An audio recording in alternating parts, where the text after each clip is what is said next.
Chapter 4 The Switch Trick. The following day, Emily asked Rebecca if she could leave for Paris in a few days. "But why so soon, dear? You've only been here for a day," Rebecca exclaimed. Emily hesitated. "Well, it's a bit of a long story, but trust me, it's incredibly important, so I hope I can tell you after I come back." Rebecca nodded understandingly.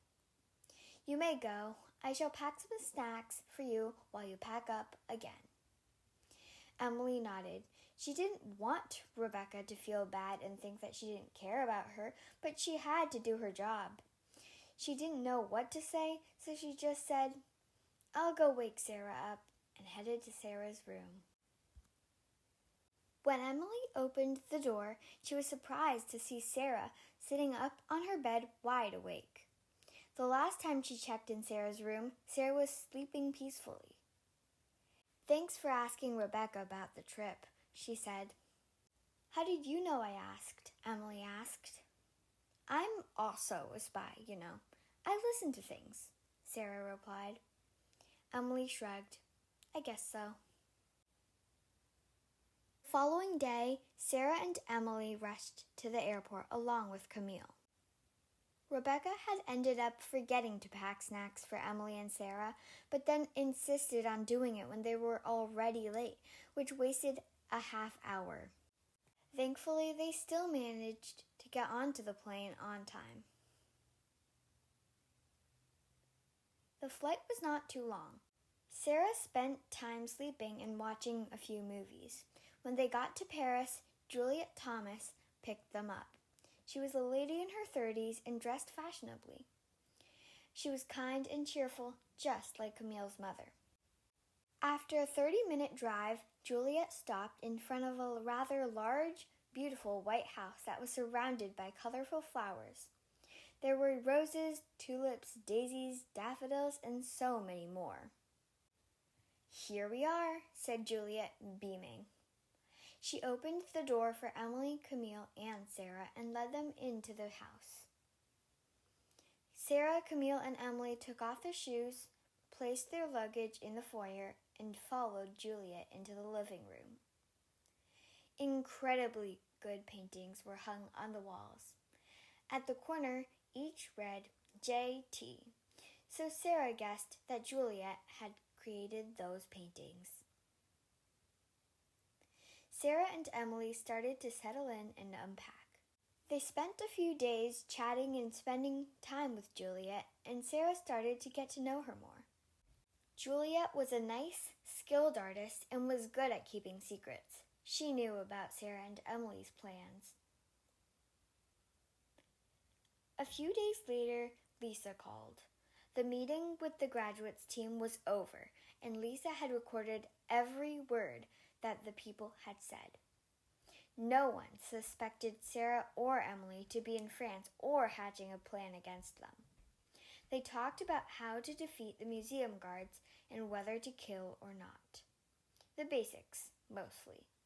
Manson Academy was going to attempt to steal the Mona Lisa in 4 days. Then Sarah and Emily said goodbye to Lisa. Sarah returned to her bedroom and plopped down on the small red couch. She thought about what would happen next. What way would be easier for defeating Manson Academy? She had 2 choices. She could fight them physically, but they would easily defeat her with the big team that they had, even if Lisa and Emily also had her back. Or she could do it without fighting. She could do it by trickery. She could get to the Louvre earlier than the Academy, copy the painting, and replace the real Mona Lisa with the fake one. That way, Manson Academy still would not suspect anyone was going against them, and Lisa could keep getting information from the Academy. Sarah got up. She had decided what to do. The next 2 days, Sarah and Emily planned out everything. Camille had left for sleepaway camp, so it was Emily, Sarah, and Juliet. Emily got all her codes ready to trap the thieves. They were all ready. Sarah put on a black outfit on the inside and slipped into a casual coat that any other person walking on the streets of Paris would wear. She put on a warm hat and a pair of boots.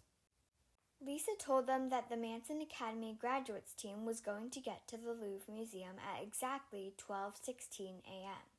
But there were supposed to be some undercover graduates that would arrive earlier just to check on the guards and their positions. The only one that Lisa knew was going was Ravenna. She would return to the Louvre at 6 o'clock to prepare for the crime. It was 5 o'clock, so Sarah had 7 hours and 16 minutes until Manson Academy was going to arrive. Sarah really didn't need to go so early, but since the museum closed at 6, Sarah would have to sneak in first and wait. "Ready, girls?" asked Juliet. "Almost," said Sarah. She turned to Emily. "You have the copy machine, right? Can I have it? We need it for the plan." Emily nodded, but when she looked into her suitcase, she gave Sarah an uh-oh look. "I don't know where it is." "Are you sure? Check under your books and your laptop. I'm sure it's somewhere," said Sarah.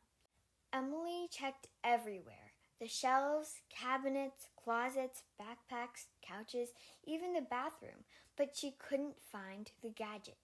Then they asked Juliet if she had seen it. "I did see a gadget, but it looked broken, so I told the cleaning lady to throw it away," she said. Emily and Sarah looked at each other in horror. "That was the copy gadget that they needed, Auntie," Camille exclaimed.